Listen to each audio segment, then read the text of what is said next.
So we're going to start off with Tartaria throughout the ages. We're just going to have a little bit of an exploration through some of these old world maps. And you know, the general idea is that Tartaria itself was erased from the history books for whatever reasons that we will explore. And what I wanted to show is that Tartaria did in fact exist. It is 100% real, and the scale and influence that Tartaria had on history is what has been suppressed. So we can see here, this is a map from 1700, literally bang on 1700, and just this Eurasian plateau we can see is dominated by Grand Tartary, Muscovite, Tartary Independent. And then here we have in 1865 the flag of all nations. We can see just under the United States here we have Tartary, and that's what I was saying with the griffin, the mythological creature of the griffin. Now, was the griffin real? Did the griffin exist? Something to think about. Or is this purely symbolic of Tartaria? But here we have Tartary. It is right there. 1865. So we have, you know, evidence here in the 18th century and in the 19th century, you know, mid to late 19th century, of the existence of Tartaria. So this is a map from Abraham Ortel's, aka Ortelius' Theatrum Orbis Terrarum, first published in 1570. So Ortelius was a 16th century Flemish cartographer, engraver and antique dealer whom was appointed royal cosmographer to Philip II of Spain in 1575.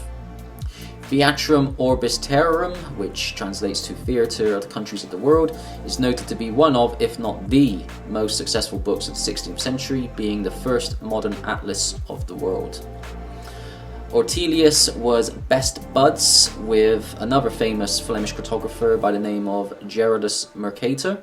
Mercator, of course, being famous for the 1569 Mercator world map projection, where a spherical globe is flattened into a two-dimensional map with latitude and longitude drawn in straight grids. This became the gold standard navigation map for centuries to follow and is still used to some extent today.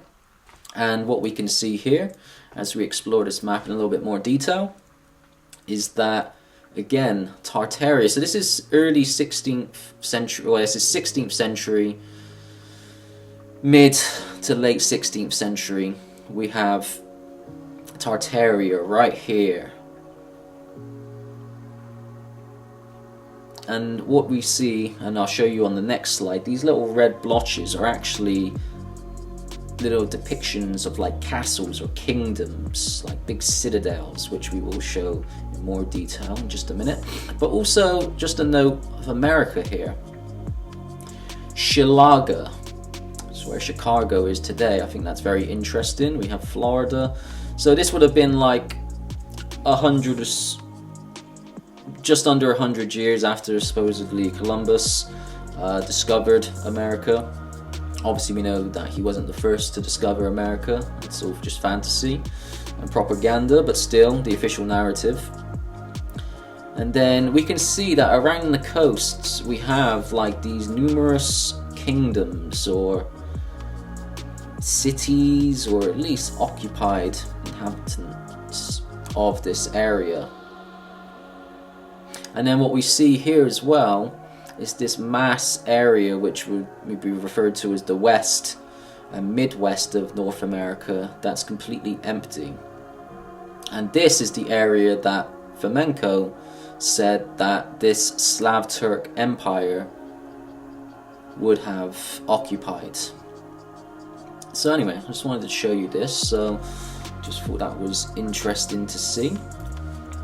And we will explore this Theatrum Orbis Terrarum in a little bit more detail now, as I was watching a documentary by Alice Loxton, history hit on YouTube where she was in Wales Cathedral, which is just down the road from where I live. I literally live just around the corner from Wales Cathedral, and she was basically showing the cathedral, how it was built, the history of it, and she's shown this Wales Cathedral chained library. And she was showing a book, which I didn't know at the time was this Ortelius's book, and she was flicking through it, and there was one frame on the video that caught my eye, where I just caught it very quickly. It was like a split-second frame of the video, and she came across this page, Tartaria, and I was like, oh, how fascinating. So, having just lived around the corner of Wales Cathedral, I booked myself in. You can't just go in there freely. You have to book a guided tour into the chained library. So the chained library itself was the largest medieval library in England when it was opened in the 1450s. So this is the mid-15th century. It's one of only 4 such chained libraries left in the UK. And it holds within it a number of books published before the 1800s and rare incunabula. So the incunabulas are books that were printed before the invention of the printing press, printed before the year 1500. Most books though within the library are collected from the 16th, 17th and 15th centuries and reflect a wide range in intellectual interests. The core of the collection is based on theology. They actually have a lot of Scaligerian or Joseph Scaliger books in there, so that goes to say how influential he was of those times. Theology, but science, medicine, history, exploration and languages were also well represented. So when we look at this book in a little bit more detail, we can see this was the area of Tartaria, and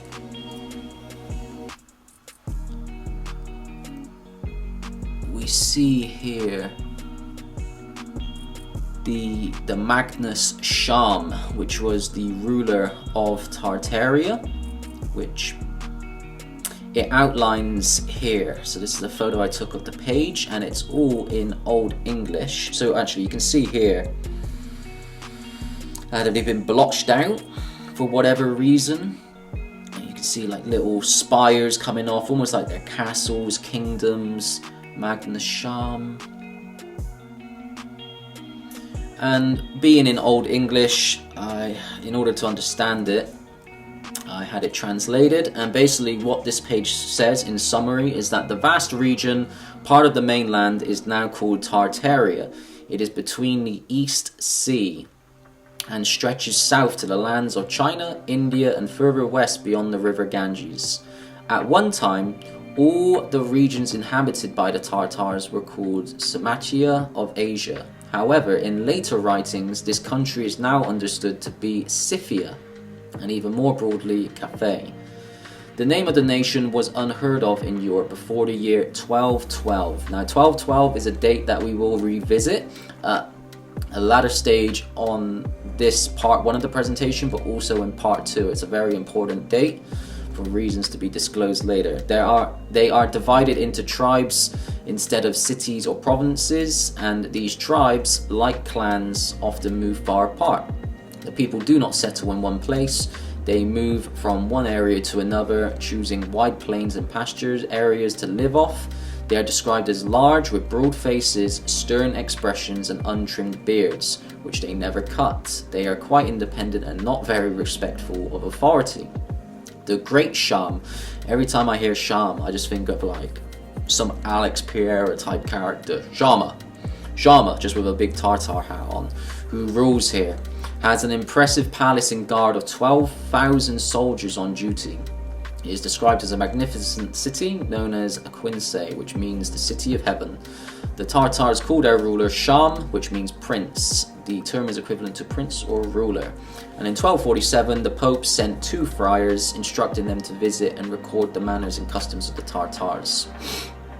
So again, this is what we have here, evidence that the first acknowledgement of Tartaria was in 1212, so very early 13th century. So then we have evidence from so far of the 13th century, and this is direct from acknowledgement of the Pope himself. 13th century, and then in the previous slide we shown 18th century and 19th century that there is recognition of this Tartar or Tartaria inhabitants of the Eurasian plateau. And this kind of, again, when I said the Scyth is known as Scythia, so this is what Fomenko was saying, that the Scythians, the Mongols, the Huns were all part of this elements of this one unified civilization. And I also find it very interesting because, you know, this time period of 1212, like 13th century, this was the time of like Genghis Khan. This was the time when the Mongols were supposedly ravishing, pillaging their way across this Eurasian plateau.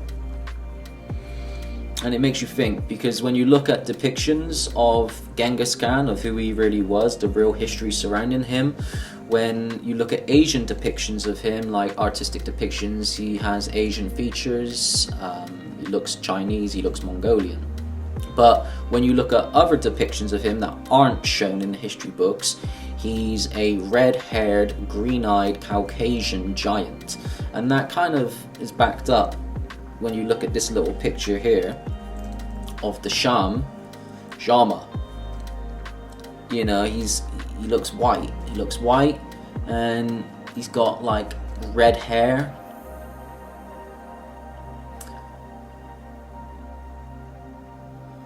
He doesn't look Mongol to me, and this would be the time period, supposedly, that the Mongols were wreaking havoc. And then moving on, so now we have 17th century and 18th century maps. So starting with the 17th century, it's a historical map titled Tartaria, Sive Magni Shami Imperium, which translates to Tartary or the Empire of the Great Shama. It was created in Amsterdam in 1638 by Johannes Blut, a prominent cartographer of the 17th century, who was known for producing detailed maps of the world, included regions such as Tartary. The map depicts unexplored regions of Central Asia, Siberia, and parts of China. And, you know, this is another thing with these cartographers, is that a lot of, like, respectful historians, academic historians, you know, they kind of shit on these cartographers and maps, and they make out that they were, very primitive in their map-making skills, in their knowledge of the world. But when you look at it, I mean, it's very accurate, and how they did this, how they mapped out the realm the way that they did, I find very fascinating. And look, we look at Tartaria here. I mean, you look at these people, little Caucasian with like a little fro, a little ginger fro. You don't see that very often. And then, I mean, this looks like almost like a sultan sort of hat, doesn't it? And that's very interesting because supposedly the first sultan of the Ottoman Empire, is it Suleiman? He was Tartarian, he was a Tartar. But again, what we see here is, so this says Oceans, Tartaria, and then we have Kasakari, Tartary. Again, Tartaria in the 17th century, so this is in the 1600s.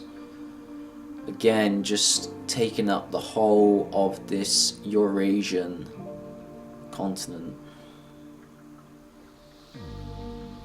Very interesting. And then we have the 18th century map, La Tartaria Chinese, which translates to Chinese Tartary. It was created in Venice. You know, the Venetians have a lot to say. and played a big role in our history. 1784, and was indicated by the text at the bottom right corner. The map was published by Antonio Zatta, another prominent Italian cartographer of the 18th century. So then what we start to see here in the 18th century is an expansion of Tartaria, where now it's not just where Russia, Siberia, and a lot of the Central Asian countries are, but now it's pushing further east into what we know as China. It's become Tartaria, China, or Chinese Tartary. And this is in the late 18th century. So we see an expansion. We see an expansion from the 13th to 18th century, a continuous expansion of this empire. I feel that's very interesting. And then we move on to an excerpt of a declassified CIA document from the 1950s. This can be found at cia.gov/library. And it is a document that was created by CIA, and they were observing what the Soviets were up to at the time. So after the Bolshevik Revolution, the Jewish Bolshevik Revolution in Russia, where the House of Romanov were killed off and replaced with a communism or communist state, the Bolsheviks over time grew into the Soviet Union. Basically, the Americans were just observing and recording what they were getting up to. And I find this very interesting. It says, just to kind of highlight some of the key points, that a direct ordering the party's Tartar provincial committees to proceed to a scientific revision of the history of Tartaria. Tartaria history was to be rewritten to hide the facts of the real course of Tartar-Russian relations. So this is something that the Jewish Bolsheviks were responsible for, as they are responsible now, to try and rewrite history, to revise history, to suit themselves. They murdered over 20 plus million Russian Christians in the 20th century. No one seems to give a fuck. No one talks about that. No one seems to care. Yet, here they are, evidence that for some reason, whatever it was, they wanted to erase Russia's true history and connection to the Tartarian Empire. And this is probably where I would say the Tartarian Empire, or acknowledgement of the Tartarian Empire in the mainstreams, kind of saw its last breath of day. I think it was this time period during the Soviet reign that our understanding and a lot of our perception of Tartaria was altered. And it was subsequently deleted from the history books, where now you can only find it when you do deep digging into these old maps. So yeah, the Bolsheviks revised and rewrote history then, and look what has been happening over the past few years in America, in Western Europe. There has been an attempt, both successful and unsuccessful in places, to rewrite our history, to revise our history in favor for a specific group of people. But I'm not going to discuss that in any more detail at this moment in time.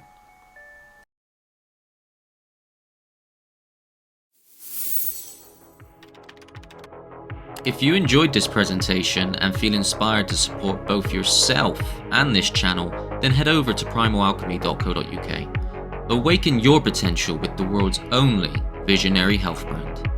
Discover our collection of tonic herbal elixirs, rare crystals, and holistic health technologies, all chosen and created with intention, so you can focus on the energy you bring into your life.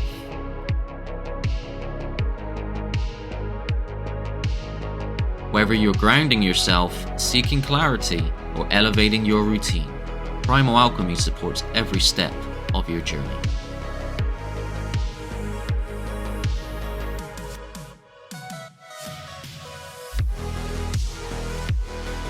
Use code REBUS10 for 10% off all superfood elixirs at primalalchemy.co.uk.